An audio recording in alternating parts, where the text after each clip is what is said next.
పండగ అంటే మాటలా చెప్పండి? అసలు సిటీలో ఎవరుంటారు? ఎవ్వరు ఉండరు. అటు స్కూళ్ళు, కాలేజీసు, హాలిడేస్ ఇవ్వగానే చలో సొంతూరు అని చెక్కేస్తాం కదా! అందుకే సంక్రాంతి మన పల్లెల పండుగ. ఇక సంక్రాంతి అంటే సినిమాలే కదా! అసలు సంక్రాంతికి, సినిమాలకి పోవడం ఖచ్చితంగా పక్కా అబ్బా! అది కూడా మొత్తం ఫ్యామిలీతో పోతే సూపర్‌గా ఉంటుంది. అమ్మ, నాన్న, పిన్ని, బాబాయ్, అత్త, మామ, తమ్ముడు, చెల్లి, బావ, మరదలు ఇలా అందరూ చలో సినిమా. అంతేకాదండోయ్ ఈ పండుగ సందర్భంగా కొత్త కోడళ్ళు, కొత్త అల్లుళ్ళ రాకతో ప్రతి ఇల్లు సందడి సందడిగా మారిపోతూ ఉంటుంది. ఈ పండుగ సందడి మాత్రం పట్టణంలో కంటే పల్లెటూర్లలోనే ఎక్కువగా ఉంటుంది. రైతులందరికీ ఈ సమయంలో పంట చేతికొస్తుంది. ఈ సందర్భంగా చాలా మంది పాడి పశువులను పూజించి తమ దైవ సమానులైన తల్లిదండ్రులను ప్రార్థించి బంధుమిత్రులతో కలిసి చేసుకునే అత్యంత ముఖ్యమైన పండుగ సంక్రాంతి. ఈ సంక్రాంతి పండుగ అర్థం ఏంటంటే సం అంటే మంచి అని, క్రాంతి అంటే అభ్యుదయం అని అర్థం. ఇక ఈ ఏడాది సినిమాల విషయానికి వస్తే రామ్ చరణ్ గేమ్ చేంజర్, ఇంకా బాలకృష్ణ డాకు మహారాజ్, వెంకటేష్ సంక్రాంతికి వస్తున్నాం సినిమాలు రెడీగా ఉన్నాయి. అలానే థియేటర్స్లోనే కాకుండా ఇంట్లో కూర్చుని హాయిగా పండుగ రోజున చూసే సినిమాల గురించి కూడా చెప్తామండి. అవేంటో తెలియాలంటే ఈ వీడియో చూసేయండి. సంక్రాంతి సినిమాలంటే మనకి గుర్తుకొచ్చేది ఫస్ట్‌గా వెంకటేష్ సంక్రాంతి. కథలో వెంకటేష్ పాత్ర ఒక పెద్ద కుటుంబానికి పెద్ద దిక్కు. అతనికి ముగ్గురు అన్నదమ్ములు ఉంటారు. తండ్రి చనిపోయిన తరువాత కుటుంబ బాధ్యతలు వెంకటేష్ మీద పడతాయి.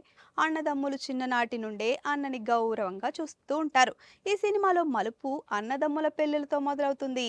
కానీ పెద్దన్నయ్యగా వెంకటేష్ ఇంకా పెద్ద కోడలిగా స్నేహ అన్ని బాధ్యతలు చక్కగా చేస్తారు. లాస్ట్‌కి అందరూ ఒకటయి మంచిగా పండుగను సెలబ్రేట్ చేసుకుంటారు. ఈ కథలో కుటుంబ విలువలు, సంక్రాంతి పండుగ ప్రాముఖ్యత మరియు గ్రామీణ భారతదేశంలోని సంప్రదాయాలను చక్కగా చూపించారు.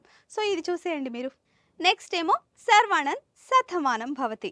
ఆత్రేయపురం అనే చిన్న పల్లెటూరి నేపథ్యంలో ఈ సినిమా తెరకెక్కుతుంది. రాజుగారు తన భార్య మరియు మనవడు రాజుతో కలిసి ప్రశాంతమైన జీవితాన్ని గడుపుతారు. విదేశాల్లో ఉండే తన కొడుకులు, కూతురు తన దగ్గరికి రాకపోవడమే అతనికి బాధ కలిగించే విషయం. దీంతో కలత చెందిన అతను ఒక తెలివైన పథకం వేసి సంక్రాంతి పండుగ సమయంలో తన కుటుంబ సభ్యులందరినీ తిరిగి పిలిపిస్తాడు. రాజుగారి భార్య తన భర్త ప్లాన్ గురించి తెలుసుకొని పెద్దగా కలత చెందడంతో కథలో ట్విస్ట్ వస్తుంది. కానీ సర్వానంద్ అందరికీ తల్లిదండ్రుల ప్రేమ వాత్సల్యం గురించి తెలియజేసి వాళ్ళని కలుపుతాడు. అమెరికాలో ఉన్న, ఆస్ట్రేలియాలో ఉన్న అమ్మ నాన్నల్ని మర్చిపోకూడదు అనేదే సారాంశం. ఇక నెక్స్ట్ ఏమో మహేష్ బాబు బ్రహ్మోత్సవం. విజయవాడలో ఓ ప్రముఖ వ్యాపారవేత్త అయిన చంటబ్బాయిది అందరూ కలిసి ఉండాలని కోరుకునే మనస్తత్వం. అతడి చెల్లెళ్ళు, వాళ్ళ కుటుంబాలు అంతా కలిసి ఒక చోట ఉండి జీవితాలను గడుపుతూ ఉంటారు.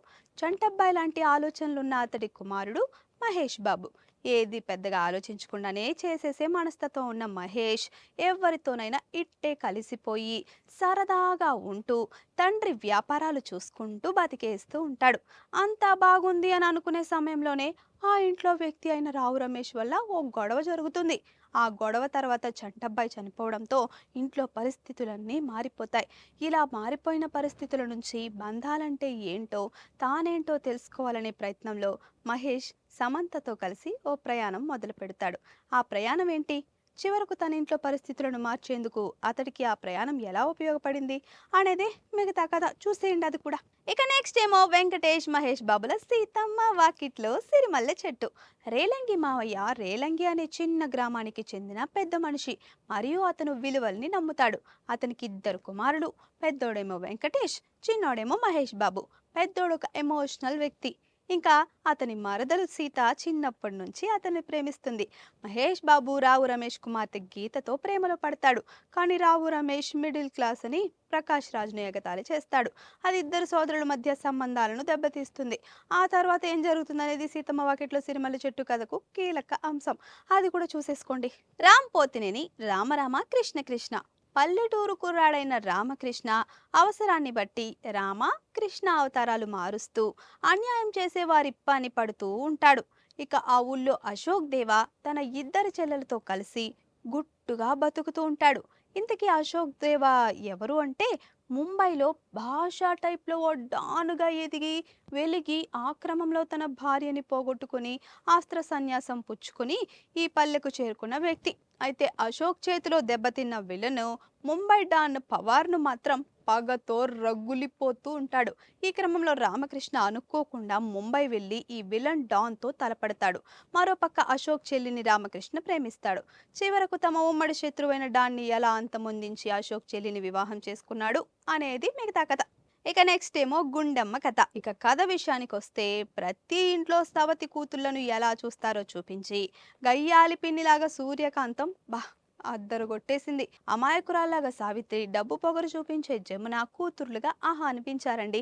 ఇక సీనియర్ ఎన్టీఆర్ అయితే డబ్బున్నవాడైనా తనకు నచ్చిన అమ్మాయి కోసం పనివాడిగా చేరి ఇంటిని చక్కదిద్దాడు. ఏఎన్ఆర్ గురించి కూడా ఉంది. పొగరుబోతు గుండమ్మ కూతుర్ని దారిలోకి తెచ్చి ఓహో అనిపించాడు. ఆఖరికి గుండమ్మ తిక్క కుదిర్చి మోసం చేసే వాళ్ళ నుండి కాపాడి కథ సుఖాంతం చేశారండి. ఇంకా ఇలా చాలా సినిమాలు ఉన్నాయి. సో సంక్రాంతి రోజున ఈ సినిమాలు మీ వాళ్ళతో కలిసి చూసి పండుగని ఎంజాయ్ చేసేయండి. సో ఫైనల్ గా పొలిటికోస్ వినోదం ఛానల్ తరఫున మీ అందరికీ సంక్రాంతి శుభాకాంక్షలు. Please subscribe to the channel and download the Politicos app from the links in the description.